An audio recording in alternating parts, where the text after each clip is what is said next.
नमस्कार। राजनीति विज्ञान बीए पाठ प्रथम के प्रश्न पत्र प्रथम के अंतर्गत आज हम बात कर रहे हैं राजनीतिक विकास की संकल्पना के संबंध में। राजनीतिक विकास की अवधारणा उदार लोकतंत्र के साथ जुड़ी है। उदार लोकतंत्र की स्थापना और सफल क्रियान्वयन राजनीतिक विकास का द्योतक है। कॉलमैन और ल्यूसिन पाई ने political culture and political development में राजनीतिक विकास के 3 लक्षण स्वीकार किए हैं। तीनों संलक्षणों के समुच्चय को ही डेवलपमेंट सिंड्रोम की संज्ञा भी दी जाती है। ये 3 लक्षण कौन से हैं? समता, क्षमता और विभेदीकरण। समता, विधि के समक्ष समानता, अवसर की समानता इसमें संबंधित है। क्षमता, समाज से उठी मांगों को कारगर ढंग से निपटाने की क्षमता। और विभेदीकरण की राजनीतिक सत्ता का एक संस्था में केंद्रीकरण न होकर अन्य संस्थाओं में भी बटा होना।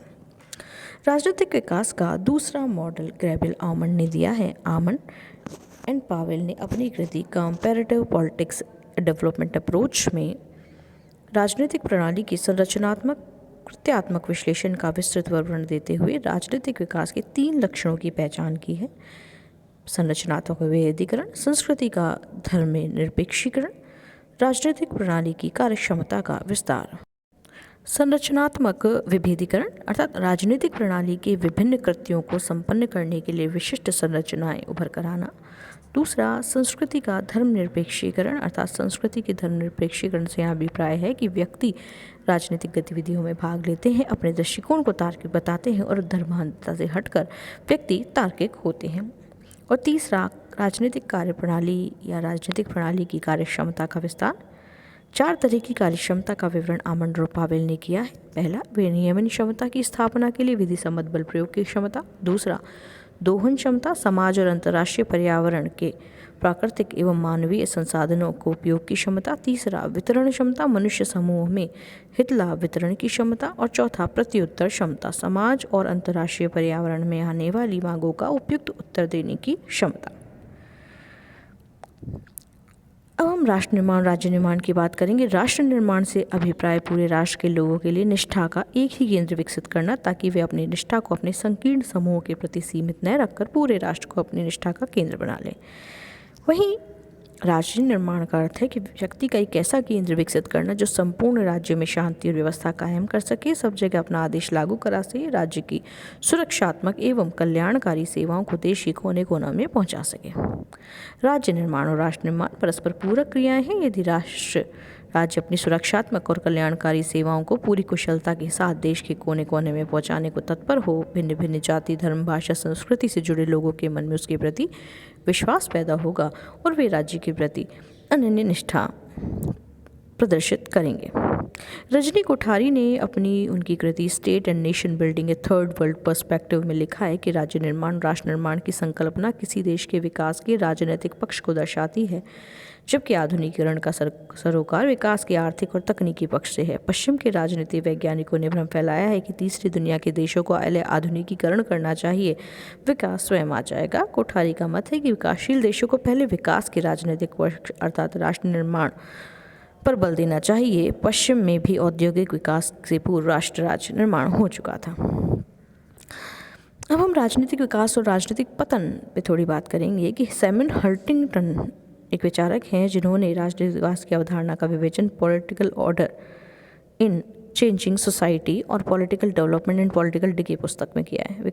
इनका कहना है कि विकासशील देशों की मूल समस्या यह है कि यहाँ जिस गति से सामाजिक आर्थिक परिवर्तन हो रहे हैं उसकी तुलना में राजनीतिक संस्थाओं का विकास पीछे रह जाता है। विकासशील देशों में आधुनिकीकरण की प्रक्रिया अस्थिरता को जन्म देती है, जिससे राजनीतिक अव्यवस्था और राजनीतिक ह्रास होता है। एस्पेक्ट्स ऑफ पॉलिटिकल डेवलपमेंट पुस्तक में ल्यूसियन पाई ने माना है कि राजनीतिक विकास की दिशा में पहला कदम है राष्ट्र राज्य व्यवस्था का विकास। अब हम राजनीतिक विकास के चरणों पर बात करेंगे। जो विभिन्न विचारकों ने राजनीतिक विकास के विभिन्न चरण बताए हैं। हंटिंगटन ने राजनीतिक विकास की 3 चरण या अवस्थाएं मानी हैं। पहला, सत्ता की बुद्धि संगतता का स्तर। दूसरा, नए राजनीतिक कार्यों का विभिन्नीकरण। और तीसरा, अभिवृद्ध सहभागिता। हंटिंगटन का मत है कि विकास की यह प्रक्रिया तभी संभव होती है जब ये तीनों स्तर क्रमिक रूप से आगे बढ़े, अन्यथा विकास की बजाय पतन होगा। गैब्रियल आमंड ने राजनीतिक विकास की 4 अवस्थाएं मानी हैं: राज्य निर्माण का स्तर, राष्ट्र निर्माण का स्तर, सहभागिता का स्तर एवं वितरण का स्तर। आर्गिन्स्की ने अपनी पुस्तक स्टेजेस ऑफ पॉलिटिकल डेवलपमेंट में राजनीतिक विकास के स्तर बताए हैं: आदिम एकीकरण की राजनीति, औद्योगिकरण की राजनीति, राष्ट्रीय लोक कल्याण की राजनीति एवं समृद्धि की राजनीति। अब हम राजनीतिक विकास के साधन या अभिकरणों पर बात करें। राजनीतिक विकास के विभिन्न अभिकरण हैं, जैसे पहला क्रांतिकारी नेता, राजनीतिक दल, सेना एवं नौकरशाही। राजनीतिक विकास की संकल्पना से ही विकास फंड की भी एक संकल्पना जुड़ी है, जो कि फ्रेडरिक्स के द्वारा दी गई है। वहीं विकास लक्षण अर्थात development syndrome Lucian Pye Coleman के द्वारा दिया गया है, और गैप हाइपोथेसिस दिया है सैमुअल हंटिंगटन ने। विद्यार्थी ध्यान देंगे कि आमंड और कॉलमैन की पुस्तक का नाम है the politics of the developing areas. राजनीतिक विकास आर्थिक विकास की राजनीतिक पूर्व शर्त के रूप में, अर्थात वही राजनीतिक व्यवस्था विकास की राह पर है जो आर्थिक विकास में सहायक है। कॉलमैन, लिप्सेट और एमर्सन का यह मानना है। वहीं गुडार्ड, मिलर और लर्नर मानते हैं कि राजनीतिक विकास राजनीतिक आधुनिकीकरण का ही पर्याय है। कार्ल डायज और फॉल्स का मानना है कि जन संचरण व जन सहभागिता का आधार विकास है। वहीं रिक्स का मानना है कि प्रशासकीय एवं कानूनी विकास के आधार राजनीतिक विकास है। राजनीतिक विकास लोकतंत्र का पर्याय है, ये आमंड एवं कॉलमैन मानते हैं।